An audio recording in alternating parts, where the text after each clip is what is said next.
This series is brought to you by you. Thank you so much for all of my patrons and the people who have used the Jackson's affiliate links. It is thanks to you guys that this series have been made possible. Thank you so much. Welcome back to the Colossal Color Showdown. In this episode, we're going to carry on taking a look at the Indanthrone Blue. I'm going to take a look at the gradated wash, the salt test, and the color mixes. Here are the gradated wash. And with Indanthrone Blue, they're pretty similar except for these two. And particularly the Winsor Newton. I have no idea why it does this.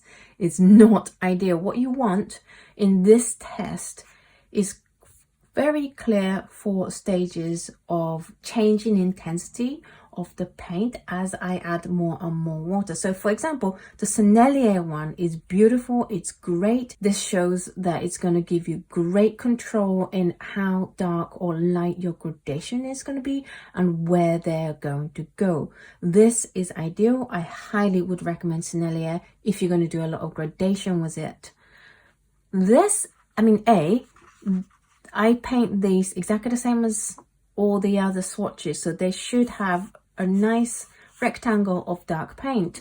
For some reason, the paint crept down and it moved very, very fast through the water, which you can kind of see from these vertical lines. They usually tend to show that the paint is moving very fast through the water. It also suffers from cauliflowering, although Indanthrone Blue in general will suffer from cauliflowering. You get a lot of them here. It is more of an advanced color in that you need to know how to handle your water in your brush before you can feel very comfortable using it in your painting. Do practice that if Indanthrone Blue is a new color to you as well. So this is definitely the worst. Schmincke, you do get 4 clear levels of intensity. However, this same thing happened, which is not ideal. So I again wouldn't recommend that, because what you don't want when you're trying to create nice sunrise is for this to happen and mess up your horizon line. Indanthrone Blue on the whole seemed to move very fast through the water, which doesn't give you too much control of getting different intensity in color, and that is true for most of these brands. The M. Graham, Schmal, Da Vinci, Old Deft Blue, Daniel Smith, Holbein, QoR, you only get 1 tone and that's it, which is not what you want. So if you do a lot of gradation, do not buy these brands. I would highly recommend the Sennelier one. Sennelier one's done really well in this episode. Maybe the Holbein, it doesn't give you quite as much control, but if you do live in Asian countries and these are cheaper for you than Sennelier, then definitely try the Holbein. And if you are in the Western countries, then Sennelier is a good bet. Next up, we have the salt test. And please excuse this one, that was my mistake. I did a patch without putting the salt on, so I had to do another one and stick it on top. So that's why this one is much bigger and looks a little bit weird, but it is a fresh test on the same piece of paper. In terms of salt test, you're not going to get that much reaction. For example, the Daniel Smith, the M. Graham, and the QoR one, as well as the Mission Gold one, you get no reaction at all whatsoever. Definitely Indanthrone isn't a color to use if you want that salt effect happening for you.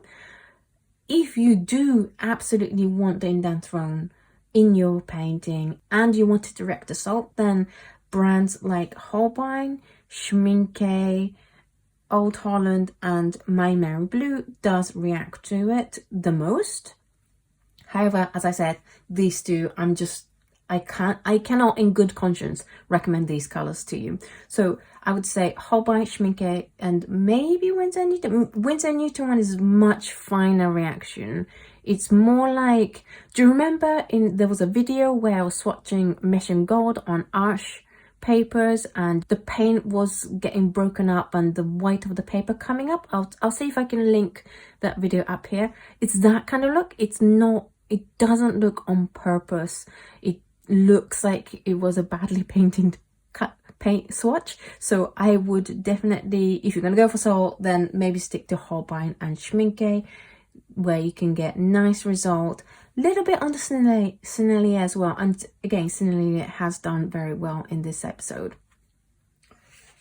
And finally, we have the color mixes. Indanthrone Blue on the whole is going to be pretty strong in tinting strengths. However, there are some variations. So the stronger ones, the more higher tinting strengths ones, are the Holbein, Sennelier, QoR, Mission Gold. So if you have a really strong palette, you have lots of Quins and Phthalos, then those are the brands to go for, as well as MaimeriBlue. MaimeriBlue is pretty intense too. If you are a little bit intimidated by how strong Indanthrone Blue is, there are brands that have a little bit lower tinting strengths. The Vinci one, I think, is the lowest tinting strength, as well as the old Holland one. So if you want to venture out into Indanthrone Blue, but you don't want it to overpower the rest of your palette, maybe you have weaker tinting strength colors on your palette, then these two will be a great option. The complementary color to the Indanthrone Blue is round about the cadmium yellow orange color. Yellowy orangey color will mute out the Indanthrone Blue for you. Also, apologies here, I did I had a lot of water splatters happening on this color. I will do my best to prevent that from happening in the following episodes. On the whole, pretty strong, but there are options if you feel a little bit more intimidated. Now, this month I do have the Indanthrone Blue dot card if you are interested in exploring more of this beautiful color, very useful color as well, at home on your own, and do your own color mixes and do your own testing on your paper. Then you can totally do so if you head on over to patreon.com/AutoKano and select the appropriate tiers that have the dot card as a physical reward. What do I think of Indanthrone Blue and these colors in particular? Definitely disappointed heavily by these two brands again, the Old Holland and the MaimeriBlue, as well as the QoR. I would definitely rule out Mission Gold, Old Holland, MaimeriBlue and QoR just on how A, streaky they are, and B, how shiny they are. Especially these two are incredibly shiny all over if you're going to use it at its full strength.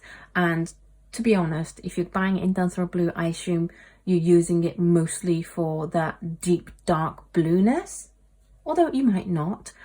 That's what I use Indanthrone Blue for, is when I want nice dark blue. So Mission Gold, Old Holland, MaimeriBlue and QoR are definitely out of the remaining colors. I still wouldn't recommend MaimeriBlue and Roman Szmal, especially if you use cellulose paper, because those papers are going to be more prone to streaking. However, MaimeriBlue is a beautiful color. It's my favorite hue out of all the Indanthrone Blues on this paper. It is a very intense reddish blue. It is so gorgeous, and if you do use good quality paper, you're not going to struggle with the streakiness as much as you see on this paper. However, if you want an easier time getting even patches of color even on the cheaper papers, then I would recommend Daniel Smith or Holbein.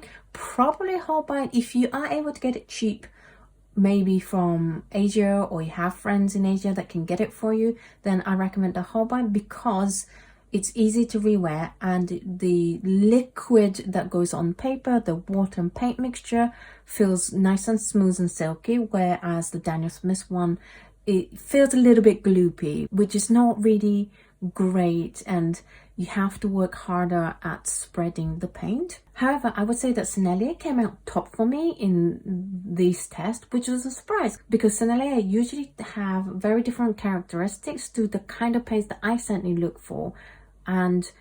But I was very impressed at how well it gradated, and I do a lot of gradation in my painting. So if you also do a lot of gradation, I would highly recommend the Sennelier over any other brand. It goes down smooth, It's always going to be easy to re-wet because it has that honey. You have fine control on the gradation. It's just a great color. So my top choice this time is this Sennelier. So that's it for Indanthrone Blue. Do let me know in the comments below what you thought of these colors. Do let me know which one was your favorite color and which one was a surprise to you, and if you had one brand that you really liked before these two videos and then you decided actually you would prefer another brand. Do also let me know which brands you've changed to. Next month we are going to be looking at burnt sienna, which is like a staple in everybody's palette, and actually I found that there's quite a lot of variations, so that is going to be a really interesting episode. Do check that out. Thank you so much for watching this video, and I will see you in the next episode. Bye.